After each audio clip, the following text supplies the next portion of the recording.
is John Elliot, and I am the principal here at Telstar High School. Yeah, this REV grant, I feel like it's this huge snowball that started like almost 20 years ago. And I was in a special ed teacher, and I believe my students, we suffered from just these walls that closed us in. If we could get outdoors, we might have a better chance at learning. So I started going outside with the kids, and we do our reading groups outside, and I was like, okay, this is cool, we're on to something. And then I got with the lady down at 4-H, and she's like, hey, I've got this grant, do you want to work with me? I'm like, yes, I would love to. So we had some tech wizard guys from 4-H come up here, we developed a curriculum with my special ed kids, and we got outdoors. So we started, with my math class, we started building bridges, designing the bridges and building them, different shaped picnic tables, like octagon-shaped picnic tables, and doing the math, and then actually hands-on building it ourselves. And we designed the first trails that are out here. My math class made those. We blazed those trails ourselves. So if you did get a chance to walk any of those were created by my math students long ago. And I actually picked up from my own days here with Steve Keeney. He had this outdoor this class that I took that really sparked my brain into that I learned from being outdoors better. So I thought my kids would. So I learned from my teacher. And his class when I was here in the 80s was called Outdoor Skills and Leadership Challenge.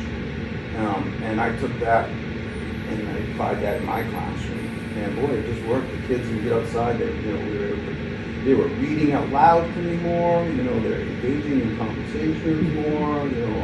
Our social skills were improving. Everything was just like a positive snowball.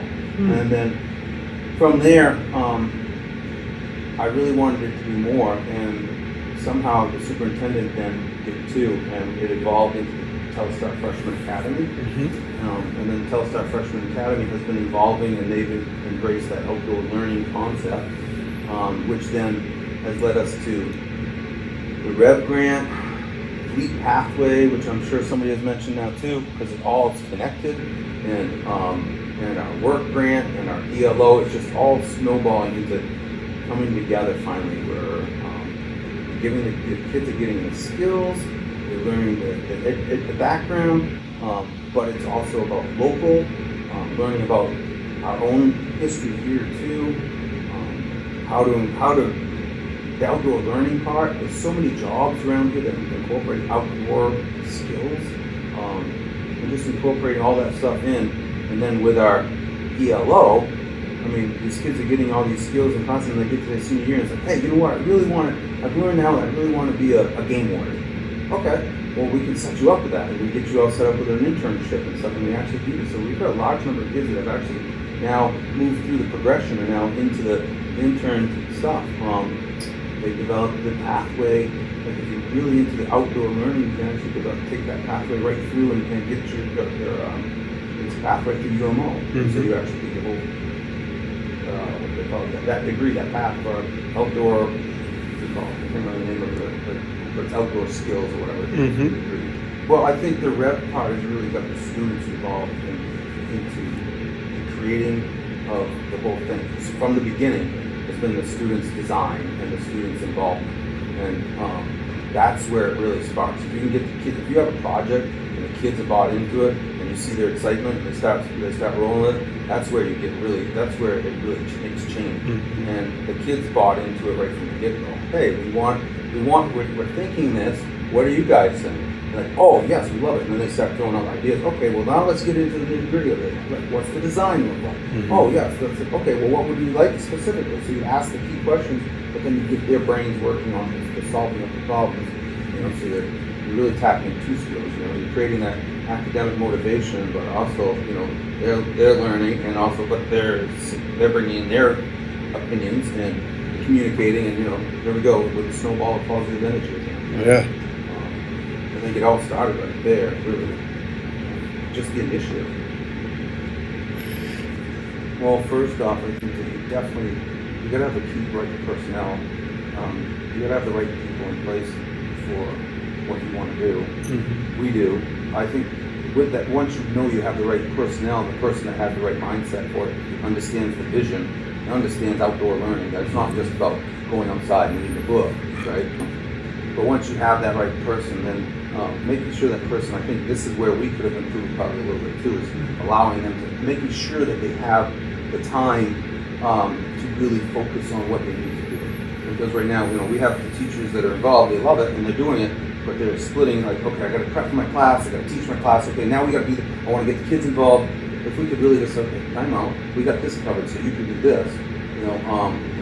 Gives them a little more flexibility to work with the kids. Yeah, and then they can take a breath too and feel like, hey, we're right into it. Hopefully that made sense. Yeah, having the right people that say, yes, I'm on board, I like this idea.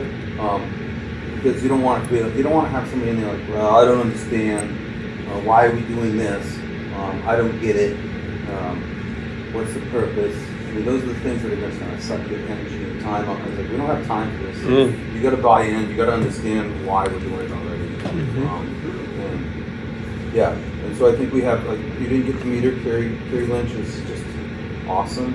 Elka is awesome too. I think Elka, she was in particular would have appreciated some more time to just be, okay, let me focus on this stuff, so that I don't have. I feel like I'm being pulled in too many directions. So I think the person that's going to be like the overseer of the project, you need to give them a little bit of extra room in their schedule to address things so they don't feel like they're splitting their thinking time up. Yeah. Really focus on it. Yeah. Get stuff done. Okay, so here's the story. I'm a junior in high school. I'm sitting in chemistry class, and I literally hear the science teacher talking like Charlie Brown's school teacher. And he pulls down this chart and he says, and you guys are going to learn this. And it was a periodic table. And in my brain, I said, I'm not learning that. What is that? I don't want anything to do. I'm immediately starting to panic. I'm not kidding. In through the door comes our other science teacher, Mr. King, said, I'm sorry to interrupt, but I just got permission to start this new class called Outdoor Skills and Leadership Challenge, and I'm looking for people who think that they could be successful in it. And my hand went up. I said, pick me, I'm in it. He said, John, you want to come? I said, yes, can I come down? And he said, yes, you can. I said, thank you. And to this day, I still see Steve Keen in town. He knows that I say, you saved my life. Yeah. You saved my life, buddy. That's a true story. So junior year, I was an Outdoor Skills Leadership Challenge, and what made it really exciting was I think you didn't know it at the time, but it really made you work together as a group, develop your leadership skills and stuff like that. But of course, as a teenager, you don't realize that we're outside, we're doing whitewater canoeing, we're rock climbing, and we're rock climbing, and then we rappelled down a cliff blindfolded. We're doing exciting things, and I'm a real hands-on learner. So to me, when we're out and doing things, that's when whoever's speaking to me, you've got my full attention. If you're just sitting there handing me a packet and trying to talk to me, I'm probably looking at the packet and what's going on. But if we're engaged in doing stuff outside, you really got my mind. Exactly. And I know that's not everybody, but that really appeals to a lot of people.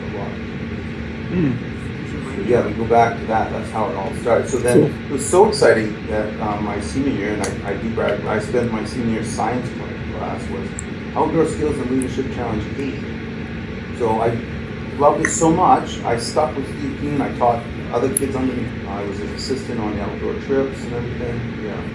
And that really expanded into our TFA. I think that I look down at TFA and I see what they're doing, and I think back what we did. The canoeing unit that the kids do down there.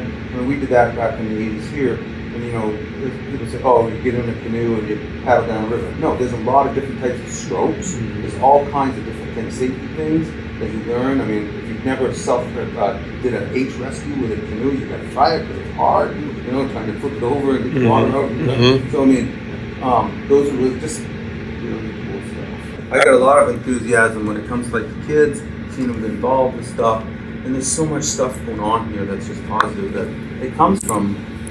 It's not all internal. Without the RREV grant, we wouldn't have a lot of stuff. Without the RREV grant, we wouldn't have the motivation and the financial backings to get stuff to do it. It's you need programs like this to move forward. No, as far as the process and stuff goes, Mark Kenny has really been the leader of this since the get-go. And to be honest, when they first started, I was in the background. It's okay, I need Dev. And Mark was working on the grant, and there was some science teachers involved. But my duty here was discipline, attendance, and all that stuff. So I wasn't involved in it much. And when I took over this year, I said, is there anything that worries you? I said, well, I'm involved in the revenue. I don't know enough about what's going on here. I would feel really bad if you just took off, left me hanging with that, because it'd take me a lot to get caught up where you're at. I said, okay, no, I'll stay on what you did. So he's going to stick with us through this whole thing.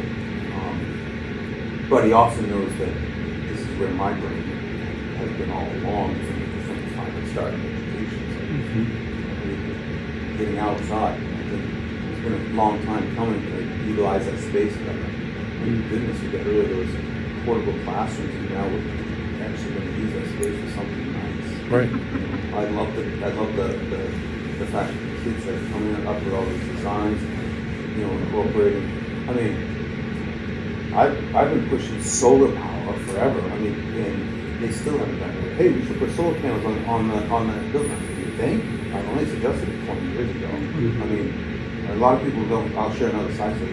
This is my passion too. So when it comes to like renewable energy and stuff, I actually built my own house off grid.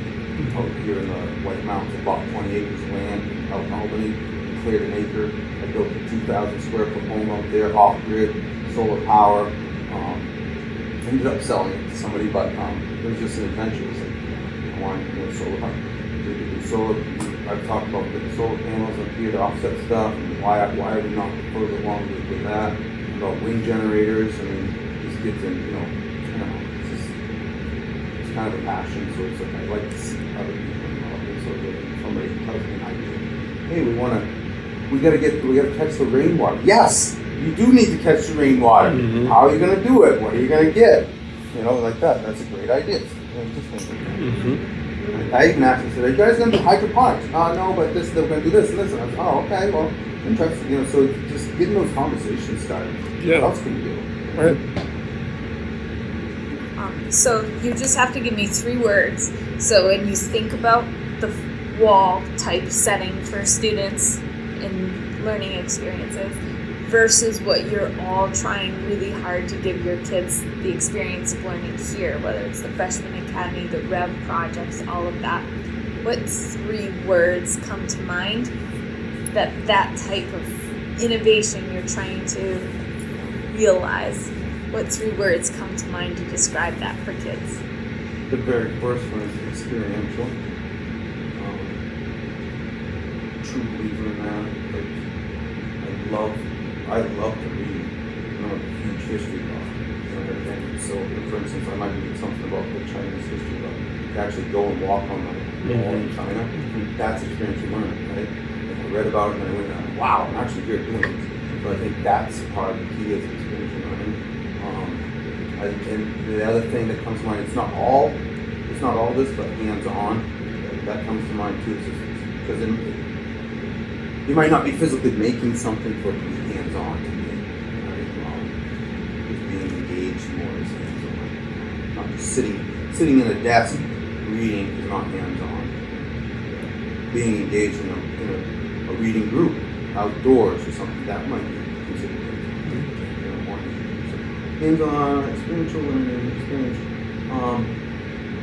engagement. That's what it's about. Yeah. You go into somebody's classroom and the kids go in there and they're like, okay, what are we going to do? And then you say, here's your packet. That's their reaction. But if you take that packet and bring the packet to life, then kids are like, cool, all right, this sounds great. Why's Mr. Elliot dressed up as a historical figure? Bring whatever it is to life. That's what it's about. And you got to. That's how you develop academic motivation. Right?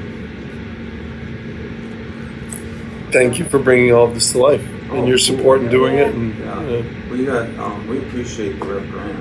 I mean, this is awesome for us. And we're such a small school, right? So to get big things like this, would seem like it's never going to happen, but it's coming together.